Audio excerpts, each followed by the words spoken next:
Legal Partnership Unit at Lone Star Legal Aid. Today, we're going to present on evictions and housing issues in the time of COVID-19. We have Helen and Pete who are going to present for us today, two staff attorneys with Lone Star Legal Aid.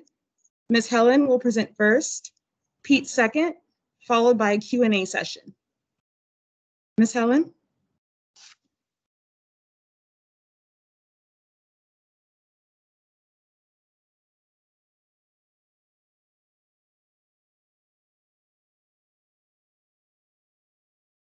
And Ms. Helen, if you could unmute yourself, I think you're on mute still. My apologies. Thought I had taken it off. Thank you for inviting us to do the presentation this afternoon. And we look forward to hearing all of the questions that you're going to have. One of the most important things to remember about evictions is that you want to avoid them as much as possible. And the reason that we say that avoidance is the most important first step that you can take is because an eviction on your record can cause many problems. Although an eviction is not put on a credit report, it does affect your potential tenancy in other units. And that means that when you go in to apply for an apartment or a house, you have to complete an application, and the owner or the manager of the property will do a check on the individual. Although the credit check doesn't matter, the record of whether or not you've had an eviction filed against you is maintained, and that record is kept on certain organizations that landlords use in order to check up on tenants. So the eviction will negatively impact your credit. It's going to negatively impact your ability to find another place. It can jeopardize your future housing. Unfortunately, a large number of landlords and property owners will not lease to a person who has an eviction on their record. And the organizations that do lease to a person who has an eviction on their record is considered to be basically a second chance organization. And we all know what second chance organizations do. They will charge a lot more for the privilege of providing you the service.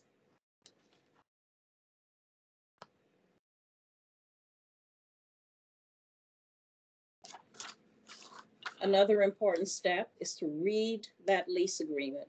You want to read that lease agreement from beginning to end because you want to know what is in that lease, what you are held responsible for. You don't want to be surprised with a notice telling you that you have to move out of the premises and you don't know what is expected. If a landlord seeks to file an eviction lawsuit, there are notice requirements and certain legal procedures that have to be followed. The landlord must give the person a proper notice, and the tenant should also know that a landlord can only evict for various reasons. There are limited reasons. The most common and the easiest means for a landlord to evict a tenant is non-payment of rent. There's not that much to prove in a non-payment of rent case. If you've ever seen an eviction proceeding in the justice court, these cases go very quickly because all the judge wants to know is what was the amount that was owed, when was it owed, and when or what amount did the individual pay. And these are easily shown, and that makes the case go very quickly. A person can be evicted for violation of the lease agreement. Violations of a lease agreement can include anything from noise, unauthorized pets, unauthorized tenants living in the property, the tenant subleases the property to someone else, property damage, illegal activity. But there are also reasons a landlord cannot evict you. A landlord cannot evict a tenant for requesting legitimate repairs. For example, tenant contacts landlord. There's a sewage backup. This needs to be repaired. Landlord refuses to make the repairs. And if the tenant complains to a government agency, for example, the city health department. So if the tenant complains to the health department, the landlord cannot file an eviction against the tenant simply because the tenant filed a complaint or because the tenant is exercising a legal right. And of course, there are the legally protected reasons for which a tenant cannot be evicted. A tenant cannot be evicted because of race, because of color, religion, national origin, sex, disability, or familial status. And a tenant also cannot be evicted if they're a service member that has been impacted by military service. Now, how does a landlord begin the eviction process? A lot of times people make the mistake of thinking, I've received a notice. Oh no, I'm evicted. An individual is not evicted until a court tells them you are evicted. So basically, the first thing that the landlord is required to do is give the tenant a notice to vacate. And the notice to vacate has to be in a specific form. It has to be given in a certain manner. The landlord cannot simply knock on the door and tell the tenant, I want you out of here right now. Let's pack up and get you out of here. That's not how it works. Courts frown on self-help eviction. So the landlord basically cannot remove a tenant from the property until the court gives the okay. The court must sign an order allowing the landlord to obtain possession of the property. Now, landlord serves the tenant with a notice to vacate. The notice to vacate can be posted on the inside door of the premises. It can be sent to the tenant by mail. It can be hand delivered. But once the tenant receives a notice to vacate, the next step is for the landlord to file a lawsuit in the justice court. And the landlord cannot file that lawsuit until the time period for the notice to vacate has expired. So landlord files a lawsuit in justice court. The case is set for trial 10 to 21 days from the date that the landlord files the lawsuit. Now, let's assume that the court rules in favor of the landlord and tells the tenant, I'm going to sign an eviction order. Well, either party that loses a JP court judgment can appeal. And the appeal is done to the county court, and there are strict timeline requirements for filing an appeal.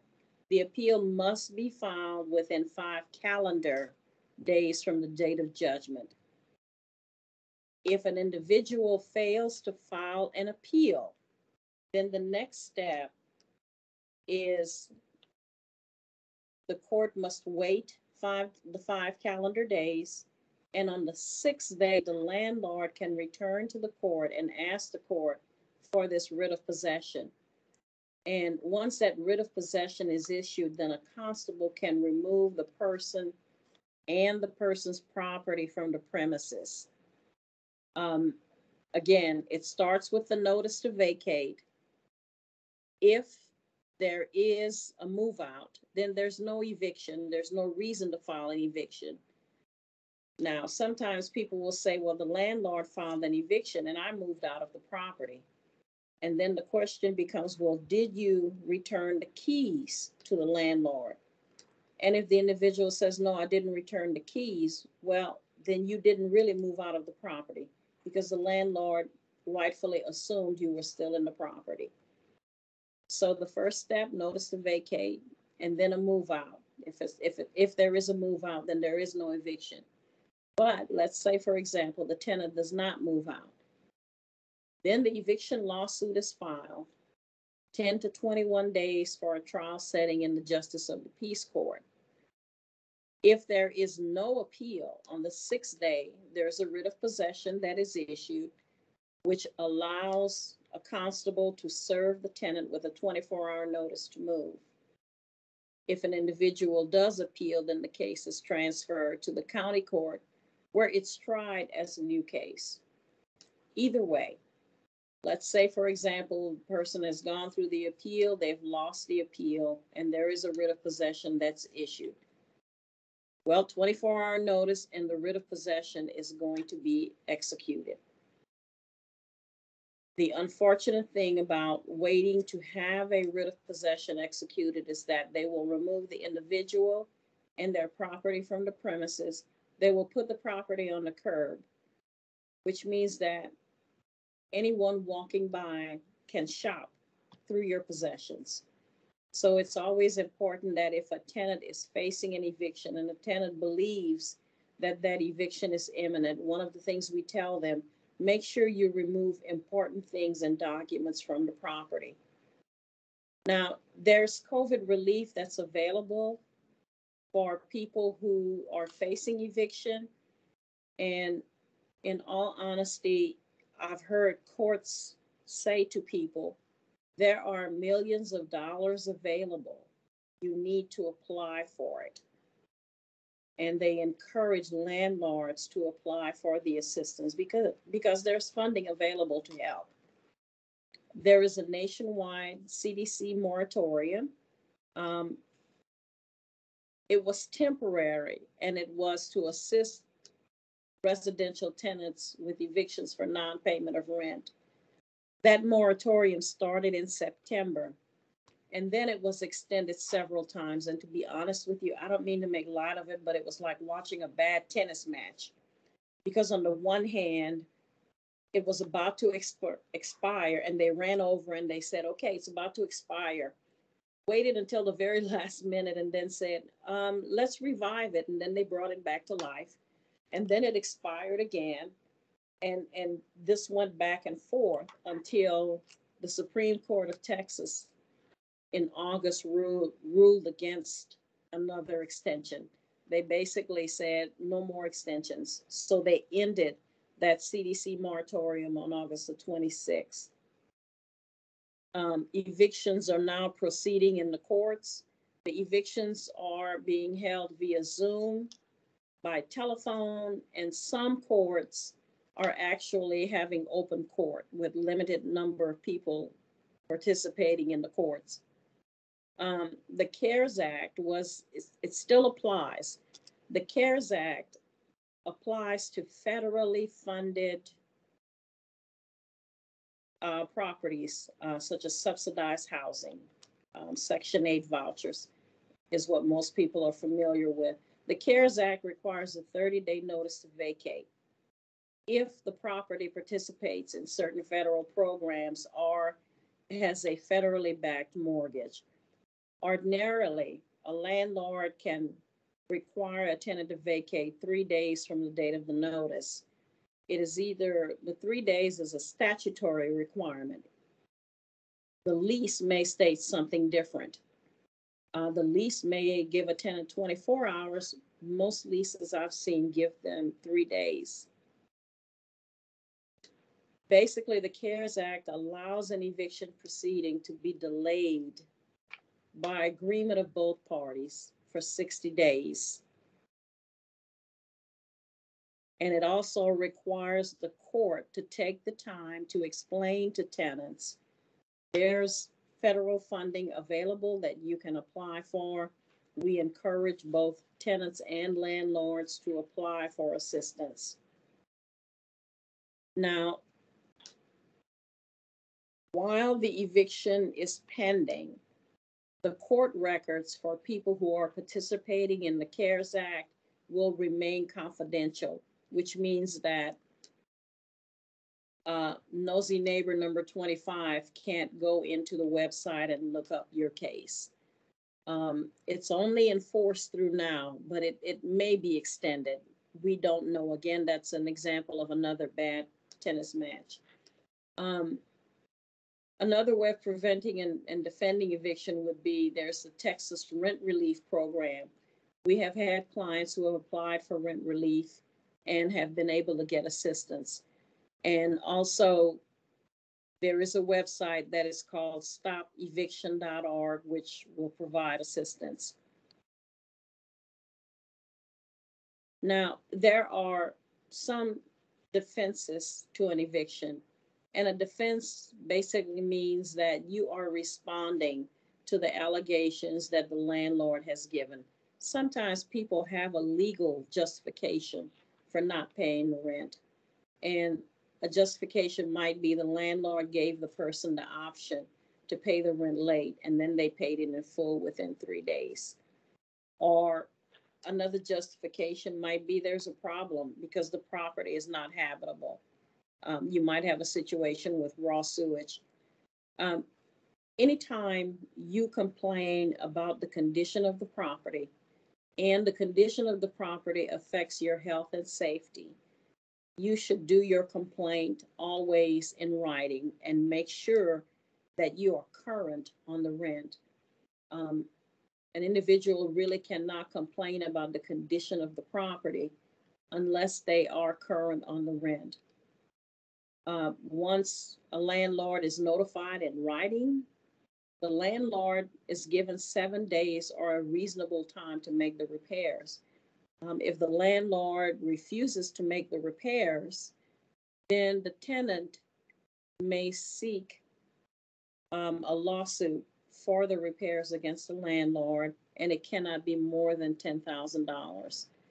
And remember that a landlord cannot evict a person for retaliatory reasons just because they've exercised a certain legal right, or because they've asked for repairs, or if they've complained to an agency and asked them to enforce the housing code. And the eviction cannot be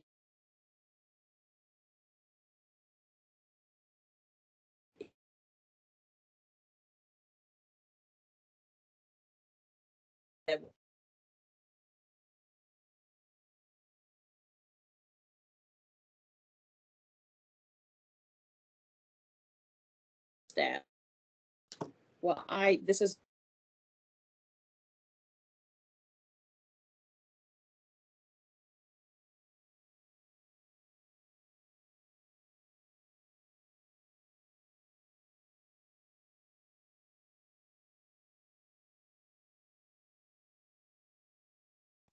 another 5 minutes. Okay. All right. We talked earlier a little bit about repairs, and one of the things we've mentioned is that repairs have to be requested in writing. One of the biggest mistakes that our clients tend to make is the request for repairs verbally. And I can tell you that when a landlord is testifying in court, anything they may have said verbally is quickly forgotten. So the repairs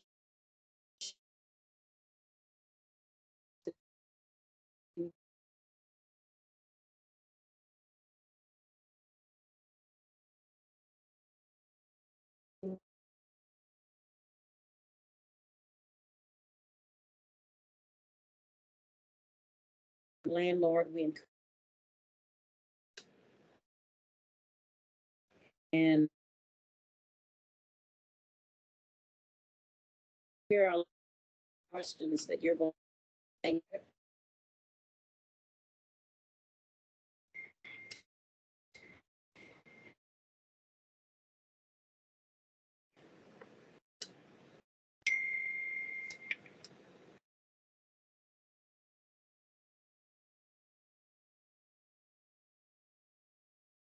Hello, did I freeze? Yes, you did freeze right about at the point about requesting repairs where you're talking about how it should be put in writing. Okay, all right.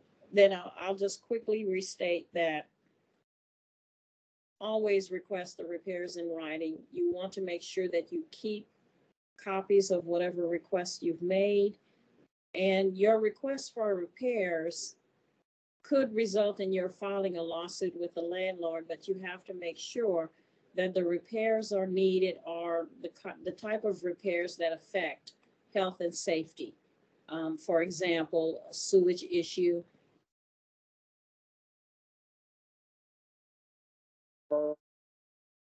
and we made the request and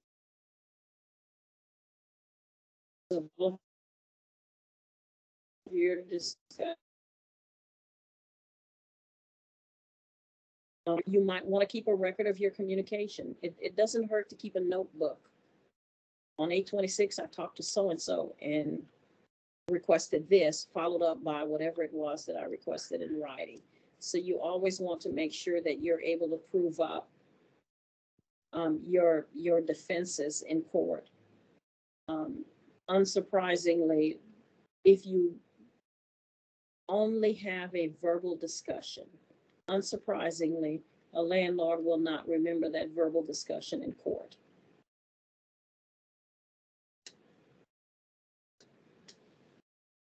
And I do need to cover that the conditions that affect the physical health and safety of an ordinary tenant,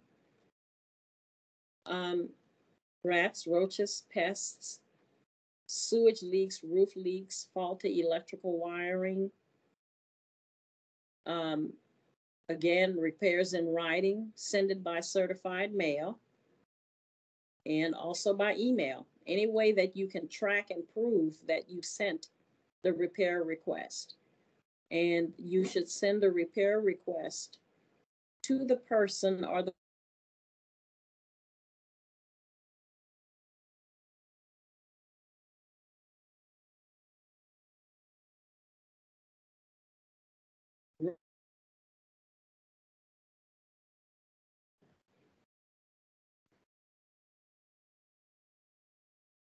and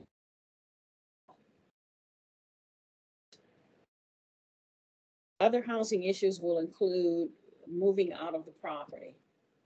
If you are moving out of the property at the end of the lease period, you want to make sure that you've left the property in good condition. You want to make sure that your security deposit is returned. And the condition of which you left the property is going to depend on whether or not the landlord withholds any or part of your security deposit. You have to request the return of the security deposit in writing and notify the landlord of the new address.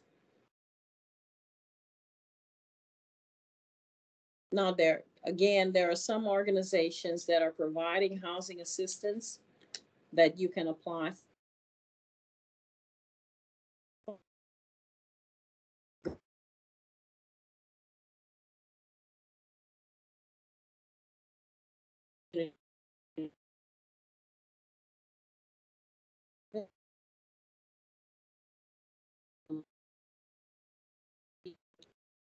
Assistance.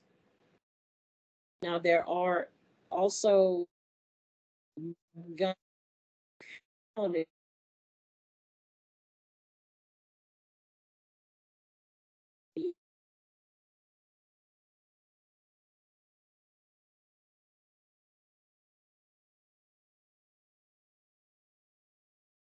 Bay Area Turning Point.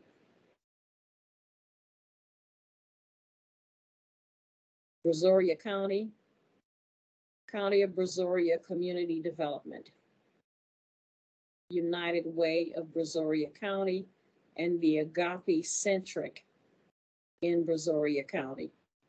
Those are the organizations that are providing emergency rental assistance. And we strongly suggest that anyone who needs assistance apply. Because as we said earlier, there are millions of dollars of funds just sitting there. And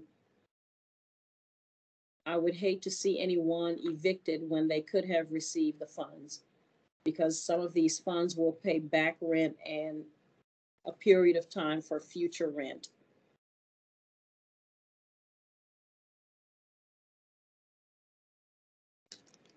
And thank you very much for your time. I will turn things over to Pete. Great. Thank you so much, Ms. Helen. We really appreciate that. I think there were some points in there where we were maybe cutting out on the audio, and there's definitely quite a few links in this presentation. Some of them are not very friendly if you're not excellent at keyboard skills to keep up with this, because they're really long. So what I'm going to go ahead and do is drop this presentation as a file here in the chat so that you can review that and click on those links I'll do that at the very end when we start the Q&A. So don't fret if you missed a link or one of them was too long for you to jot down. This presentation, if you think you might need legal representation, you may qualify for Lone Star Legal Aid's resources and help. And to apply for that, you can go to starlegal.org/get-help/. That link is up here, and it'll be a clickable link in the presentation once I upload it. I am going to talk about something that is a little more of the bright side of what Ms. Helen talked about, assistance programs for people with rent and mortgages that may be experiencing some of the hardships that were brought on by COVID and the after effects of the COVID pandemic that I think we're just beginning to feel now as this thing rages on far longer than any of us anticipated. The first program that I think is the most widely applicable one is Texas Rent Relief. There's a couple of criteria for qualifying for Texas Rent Relief. The first one is that your income must be no more than 80% of the area median income, or AMI, as HUD calls it.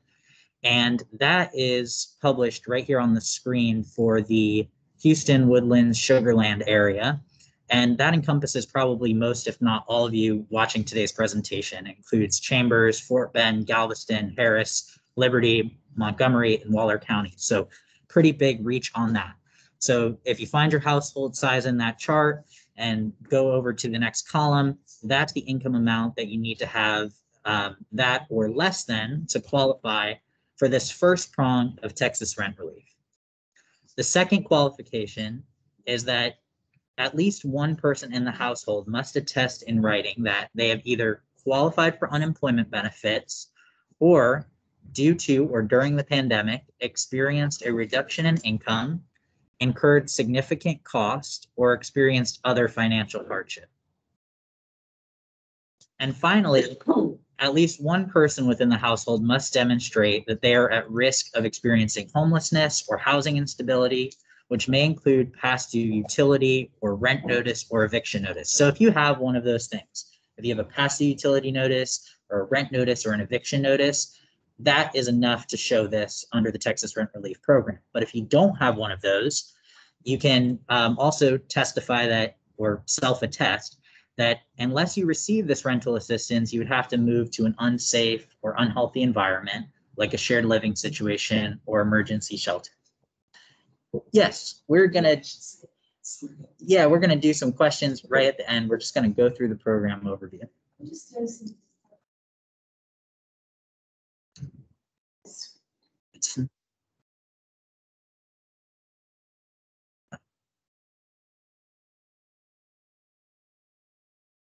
I think that's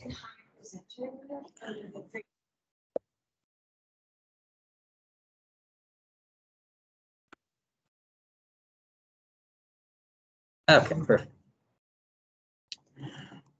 All right. You might be wondering, how much assistance can I qualify for? How much can I get under this program? You can get up to 15 months of assistance for rent, which includes past due rent and reasonable late fees stemming from that non-payment of rent. It also includes your utilities and home energy costs, and it includes past due utility and home energy costs.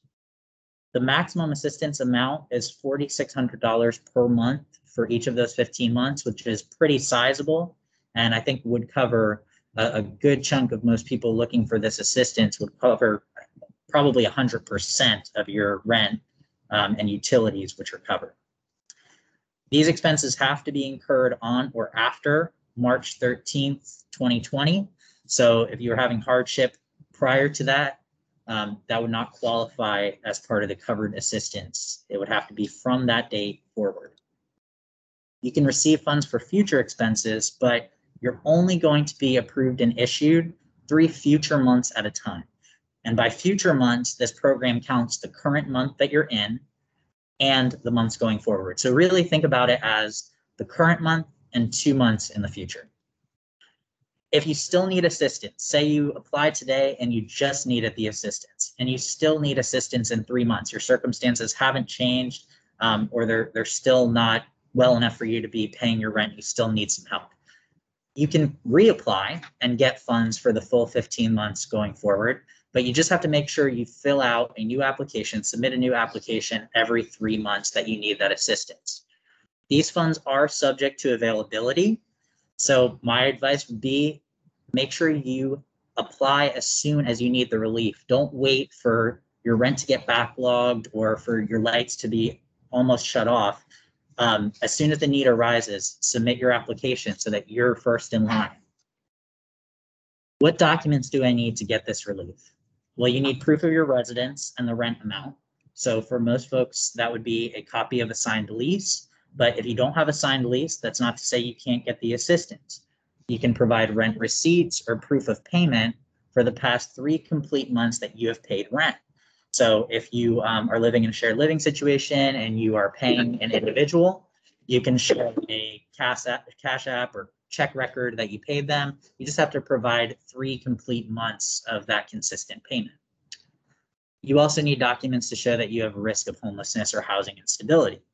So that can be a notice of past due rent, past due utilities, or notice to evict like we talked about earlier, or again, just a certification that you would be in an unsafe or unhealthy living situation if you did not get this assistance. You have to provide proof of financial hardship. That can be as simple as a certification that you qualified for unemployment benefits or a certification that due to the pandemic, you experienced financial hardship. And finally, you need to outline the amount of assistance that you're requesting. If you're requesting past due rent and utilities for all months owed from March 13th to 2020 to the present, or whatever date you're requesting it through, you need to provide the utility bills that are past due and the past due rent statement. And if you're asking for future assistance, you need to provide the current month that you need assistance for and 2 future months of rent and utilities. Obviously, utilities sometimes change, so an approximation suffices there. How do you apply for this? Like most things during the pandemic, it's pretty convenient and online, but that's not to say it's perfect. There's definitely issues that can arise or some confusion when you're filling out this application. But the good news is the website is pretty good as a self-help resource. There is a page titled Forms and Resources. And if you go on there, there's online application instructions and assistance to help answer your questions. And they also have a very helpful YouTube video that walks you through the online application process. And again, once I share this PowerPoint, you'll be able to click directly on these links, but they're all pretty easily accessible from the Texas Rent Relief website on their Forms and Resources page. The second set of funds, and this is really 2 different funds, is the Texas Homeowner Assistance Fund. So let's say you're not renting, you have a mortgage, but you still need help. You're not out of luck. There's 2 programs under the Texas Homeowner Assistance Fund that may be able to assist you. The first is mortgage reinstatement. The purpose of this fund is to reinstate your mortgage loan that's at least 30 days late to prevent your house from being foreclosed on and you being displaced. There are eligible expenses for this program that are pretty wide-reaching.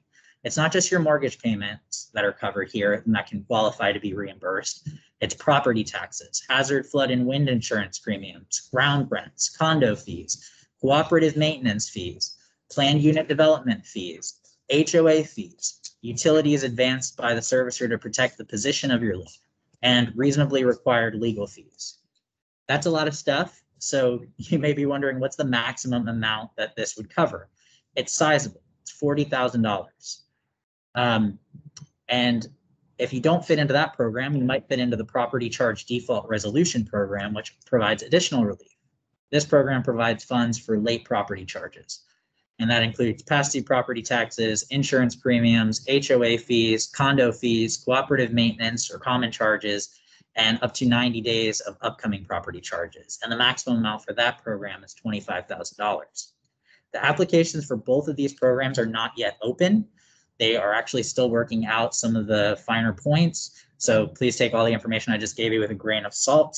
They may slightly change as the programs become refined, but there's been a lot of work poured into these for about a year now. So they should be pretty close to final.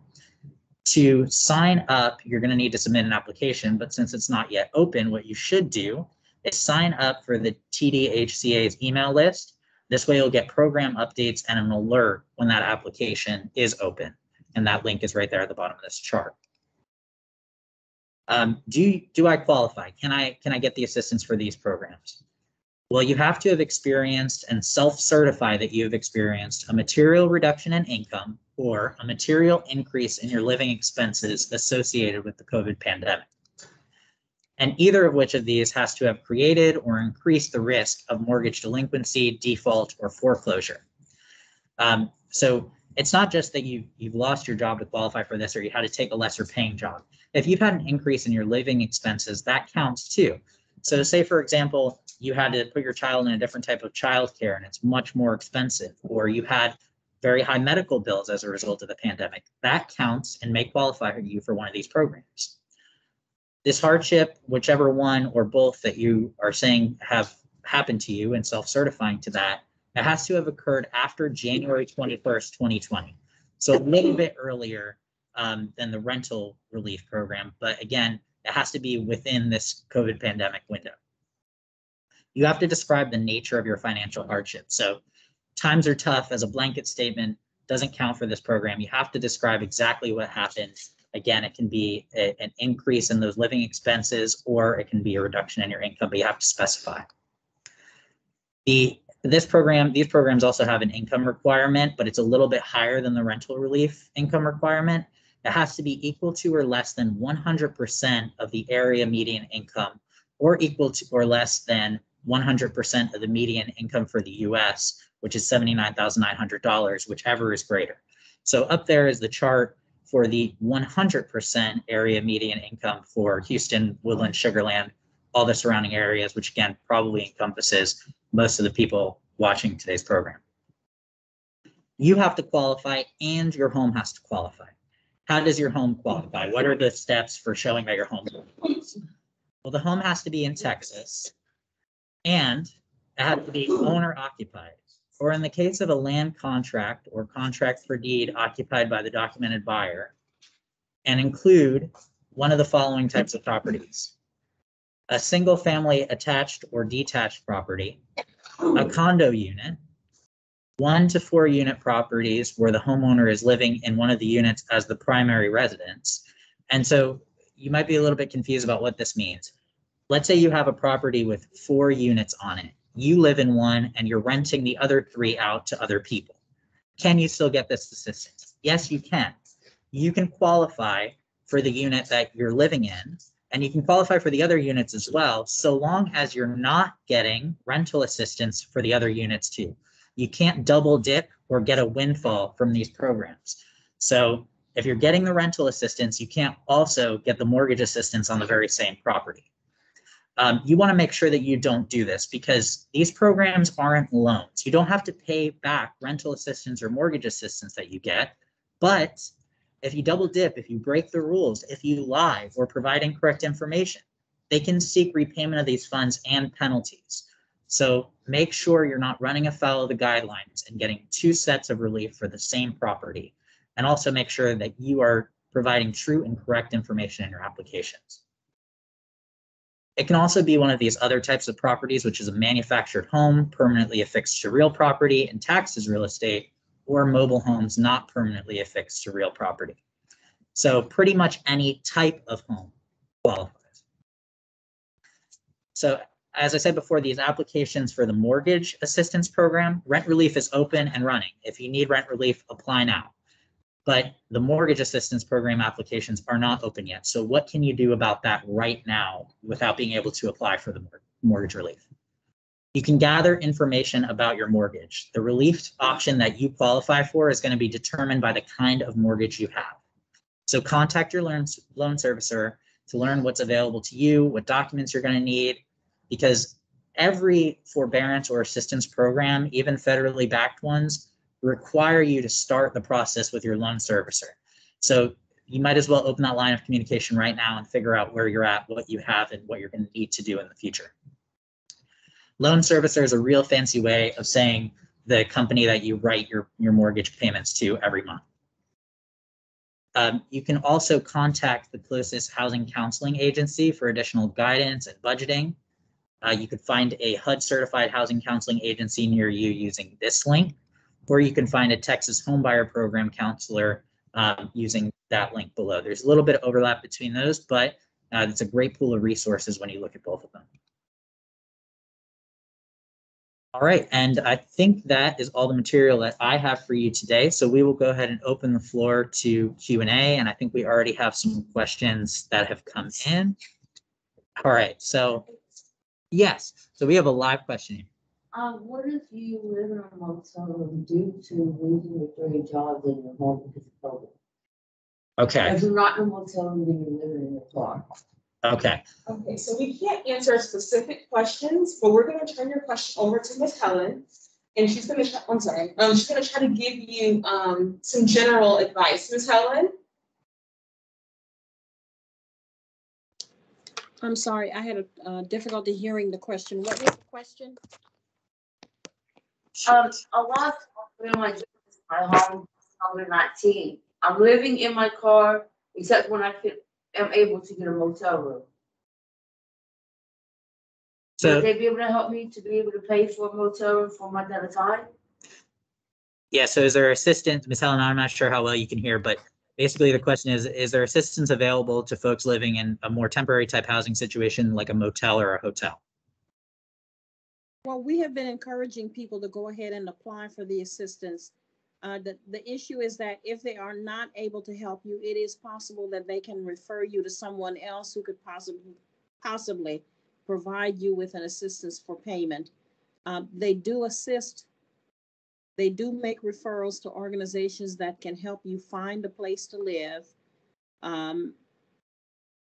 They do assist with paying temporary rent.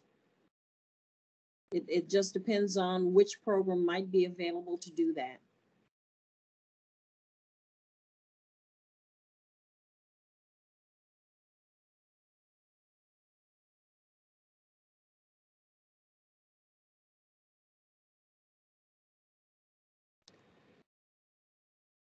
And also, right, and also I wanted to state that one of the quickest ways to get housing assistance, especially a subsidized housing voucher, is to try going through a shelter first, because there are vouchers that are set aside for people coming out of shelters.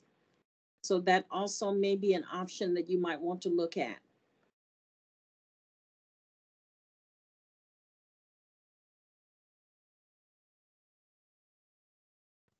Go ahead, ma'am, with your question.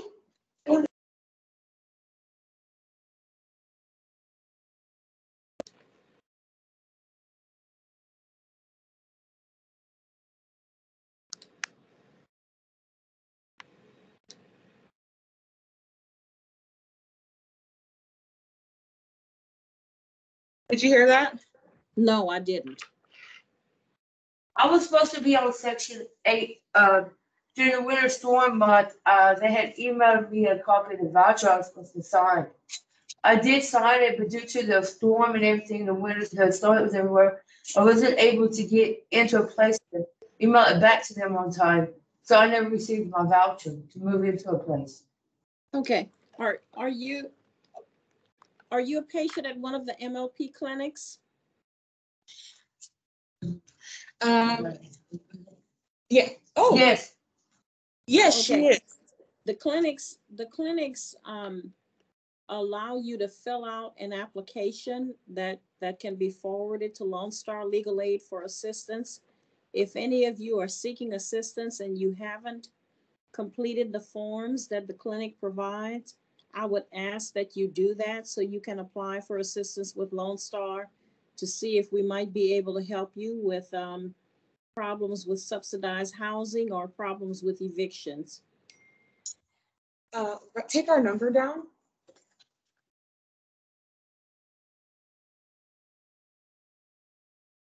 And go to your clinic, the one you just told me. Go to your clinic. Thank you very much for that help, Ms. Helen. I give you a Lone Star Legal Aid and no.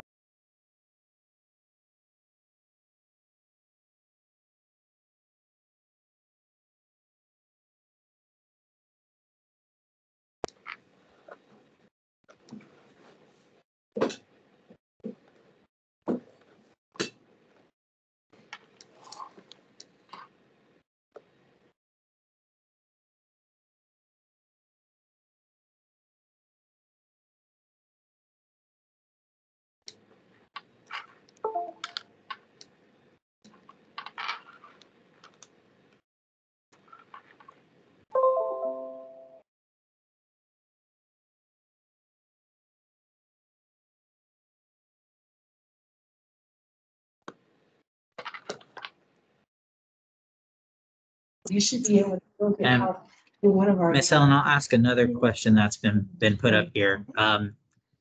Does the CDC protection only cover evictions due to non-payment of rent? If an eviction is for cause, meaning that the landlord is alleging that the tenant violated or breached the lease agreement, they would probably want to know what the outcome of the eviction was in the justice court. But again, as I said, we encourage people to go ahead and apply, because even in cases where there has been cause for an eviction, when the landlord is faced with the possibility of getting paid, sometimes they will back off. So we would tell individuals, no matter what the reasoning is, that you go ahead and apply for the assistance.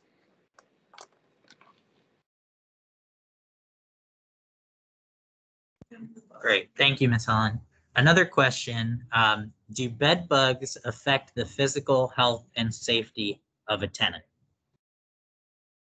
They certainly can. Bed bugs can make you sick. They can cause a rash.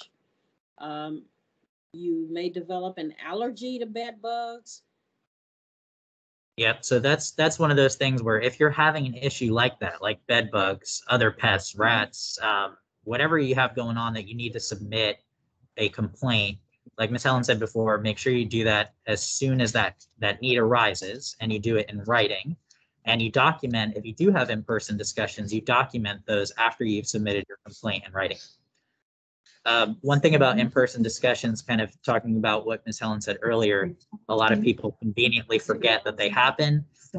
A question I get a lot is, can I record a conversation? Is that legal? Here in Texas, we are a one-party consent state. So if you're recording a conversation with somebody else that's also in Texas, then you can record that conversation with them. So to the extent you can't record, though, be sure to document that conversation you have after the fact. But first, always make sure to submit your complaint in writing.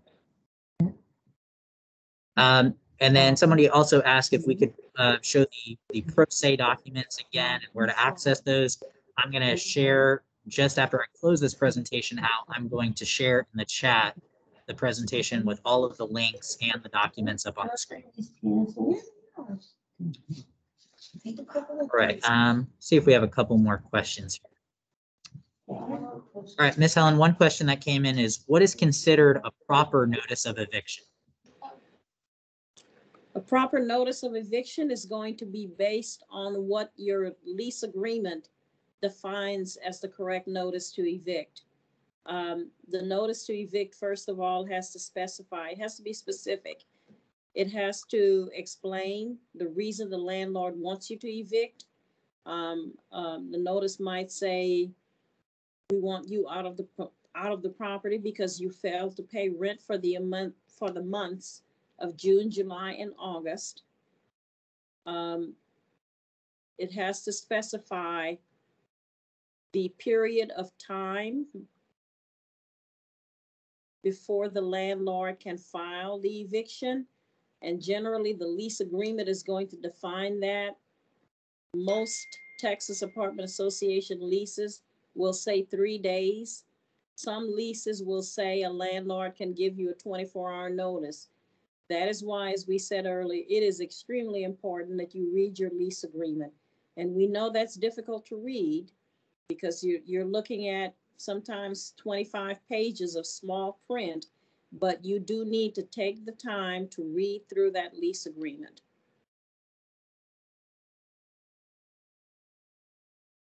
Great. One more question. This is talking again about the eviction process. Maybe I'll take us back to that timeline that we talked about. Someone asked, what if I pay into the registry within 5 days after I file my appeal? Then what happens after that? So to give a little bit of context to this, if you are submitting an appeal, you do have to make a payment of a certain sum into what's called the court's registry. For that appeal to continue on. So, Ms. Helen, can you tell us about what happens after you make that payment, after you file your appeal? Yes. You make the payment after you file the appeal. And what that payment does, it doesn't stop your appeal. What that payment does is allow you to continue to reside in the premises without the landlord going to seek a writ of possession. Say, for example, the person doesn't pay. The case is still transferred to the county court. The only difference is that the landlord can go to the court and say, well, they didn't pay. They didn't perfect the appeal, is what they call it. They didn't pay into the court registry, so I still want my writ. The case is still transferred to county court. Once the case gets to county court, it is considered to be a new trial. So it doesn't matter what went on in the JP court or what the landlord said or what the tenant said. It's considered to be a new trial when it gets to the county court. And the reasoning for that is because most of your justice court judges are not lawyers. However, your county court judges are lawyers. So you basically get a second bite of the apple with the appeal. Great, that's really helpful. And we just have a couple of minutes left, so I think there's only one more question, so that's convenient. Does Lone Star Legal Aid help with housing assistance applications? No, I'm not sure what you mean by help with housing assistance. If you mean help you fill out the application, I'm sorry to say the answer is no. We do not have the capability or the staff available for doing that. But housing programs, the Houston Housing Authority, the Harris County Housing Authority have made it very easy to apply for assistance. You can apply online. The only problem, the Houston Housing Authority has a several years waiting list. And that list is not always open and they're not always accepting applications. They will generally advertise on the news when they begin to accept applications for housing. The Harris County Housing Authority, their waiting list is not as long as the City of Houston Housing. So you can apply for housing assistance online with Harris County Housing, and you can also call them and ask them how to go about doing that. Yeah, thank you for that. There's a lot of great resources for assisting you with the housing assistance program. And those are some of the resources that we mentioned and other programs, in addition to the rent relief program we talked about. Those are some of the programs that are linked within this presentation that we'll share in just a moment. But to the extent you have a legal issue that you need representation with, or a more complicated legal issue, a pending eviction, something that you need legal assistance with, or want to see if you qualify for legal representation for it, you can follow this link to apply for help through Lone Star Legal Aid. If we cannot assist you, usually we can provide some background information for you or pro se documents and point you in the right direction. So I'd advise everybody to apply for whatever help you think you need right now as soon as possible in terms of securing that rent relief or mortgage relief, whatever you need. And then if you do need legal assistance or you think you might, you should go ahead and apply and see what assistance you can get and where that leads you. All right, so I think that is our time for today. I really want to thank the Aldine Library here for having us and for everybody tuning in. Helen, thank you so much for your time and expertise. And thank you also to Chan for the introduction and for helping coordinate all of this. I will be dropping the PowerPoint in the chat in just a moment. I do have to stop sharing it in order to be able to do that. But I will share it with you shortly. And again, thank you everyone for your time and for attending today's webinar.